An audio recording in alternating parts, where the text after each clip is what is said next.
Hi, I'm Alvaro Henrique, and we are finishing our first semester of our intermediate course with Vas Milonga, a piece by Abel Fleury. Before we start, I have to correct a few things on the score we are using. First, there isn't the composer's name on the score, so and the piece is by Abel Fleury. It's written on the screen his name, so you please add there on the material. There's also one more thing, that the repetition is a little bit ambiguous, so let me start explaining what's happening on measure 5. So go there. On measure 5, we have on the bass a half note on the bass, so it would be enough to fill the measure completely.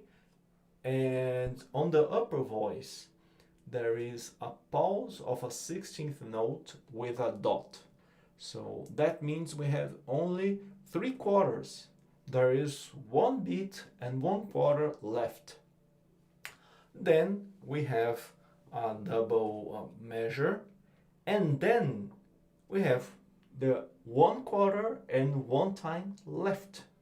So what you're seeing, what you're reading on the beginning of the third system, the third line, is not a new measure.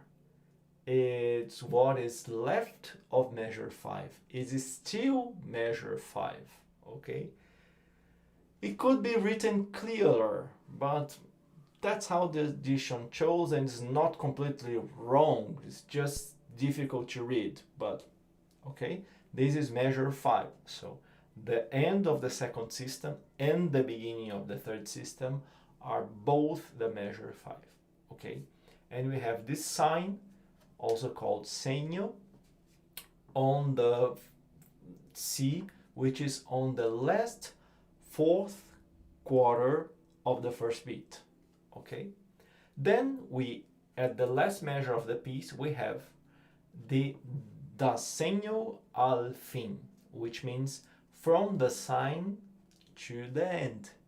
But the sign is on the 4th quarter of the first beat, and it ends with a full measure. So how do you make this repetition? What I did, and you're going to hear different solutions on the web, is I played 1, 2, 1, 2, 2. Okay, so I just played one beat, the second beat, I sustained the chord for 3/4, and on the 4th quarter I began. Okay, so you're going to hear different solutions. Also, if you look for performance videos of this piece, most of them are guitar duos, which a solo guitar plays pretty much what's written here, and there is an extra guitar playing the accompaniment with more rhythm, more lively, and therefore it's more interesting to play it faster, okay? Beware on the very first measures. This piece, just like the one we studied before, Waiting for Dawn, has a lot of idiomatic resources, and pretty much what we are working is those idiomatic resources. Despite the mistakes on the score, which I just told you, the fingerings is very well written. And there is also one passage, which I'm going to explain later, that it's also not so clear. It can lead to ambiguous choices, but despite this only one thing, if you just follow what's written, there's no mistake. And because it's a very idiomatic piece, just do what's written on the correct rhythm, with a good sound, and it's 98% of the job done, okay? So beware on the right hand, he decides to start P, M, I, P, P, I, M,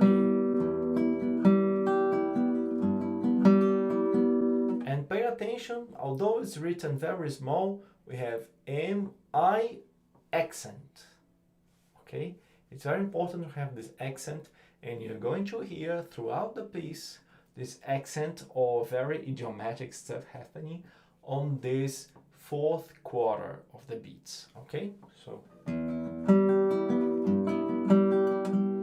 okay, you have on the very first measures 3 options. Decide what's best for you. You can play the G with the tip of the first finger and then do a barré, or you can already prepare for the barré, and then because you're going to play only the 6th string, you can let just the tip of the first finger press the 6th string, and it's not a full barré, you know, it's not really pressing all the strings. Okay, it's an open string here, for example, you're just pressing the 6th and the first string. But you can also do a full barré if you want to, okay, it's your choice. Then we have on the 3rd system, measure 5, the start of a section that it's clearly inspired by Asturias.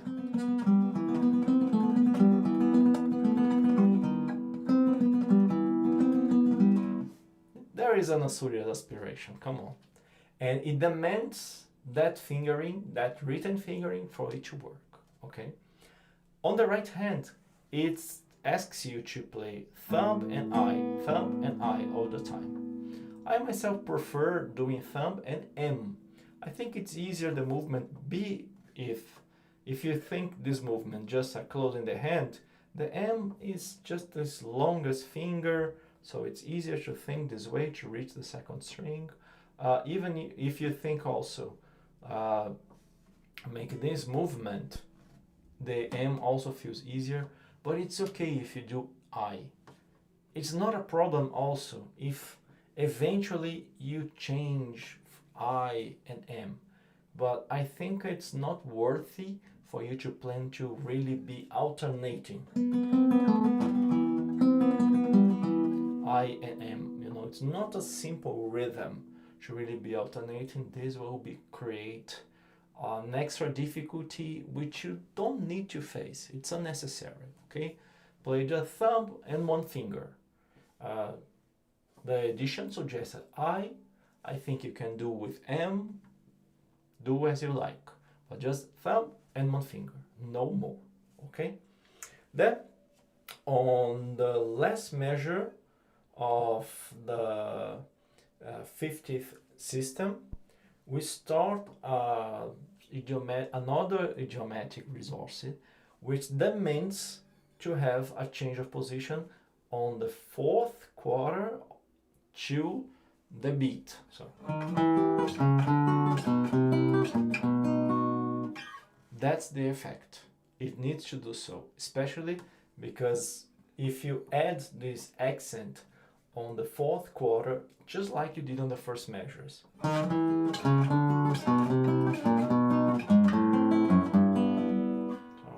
On this last 2, it's not really necessary to make a position change, but if you want to keep the logic, you can. Okay, but although it's not logical as when you play European music, but this is how you must do to really achieve the effect that this music asks. Okay. Then let's go to the 2nd page, and on the 3rd measure of the 2nd page, this is where it's happening something that's a little bit unclear from the way it's written. So we are playing this F sharp. It's a B chord, but with the F sharp on the bass. We have F sharp, B, A, and then it writes an appoggiatura to a D sharp while you play with the F sharp. In fact, he says with finger 1. With finger 1 it's easier to do as he says.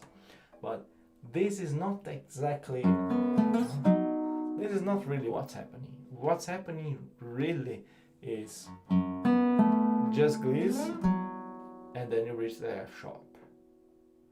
The exactly note that you are arriving, it's not that important. It's just this effect. I didn't like this effect too much because in the end it led me to some this scratch noise, and this music does have a lot of scratch noises, already unavoidable because we have a lot of position changes that are very fast from the fourth quarter to the beat, and I preferred to play a little bit more clean when possible, and this is one of the possible places. It's a popular piece. Popular pieces allow you more freedom on interpretation choices. So that's me using my interpretation choice.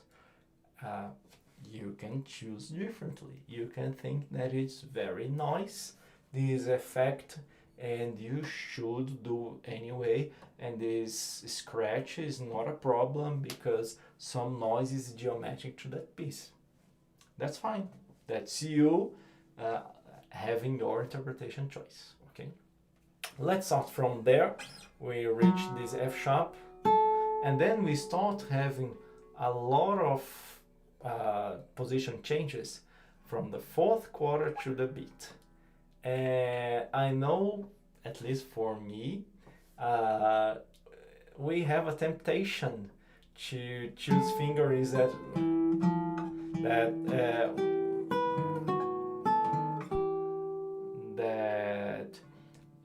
avoids those position changes, but those position changes are idiomatic to let this rhythm of the accent on the fourth beat to happen. So really must play as written, really. Especially because when we have a position change, it's unavoidable to make a little accent on the note we are arriving. So that really sounds more like a milonga, although it's a little bit harder and unorthodox fingering. But that's what we do for a better musical result. The same thing will happen later with chords. This is how it must be played, so just follow the fingering as written and trust that thing will go well. The same will go for the second, for the rest of the piece, so just do as written. It's well written, go for it, okay?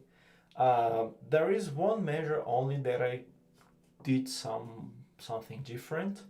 So I'm on the last measure of the system 2 before the last.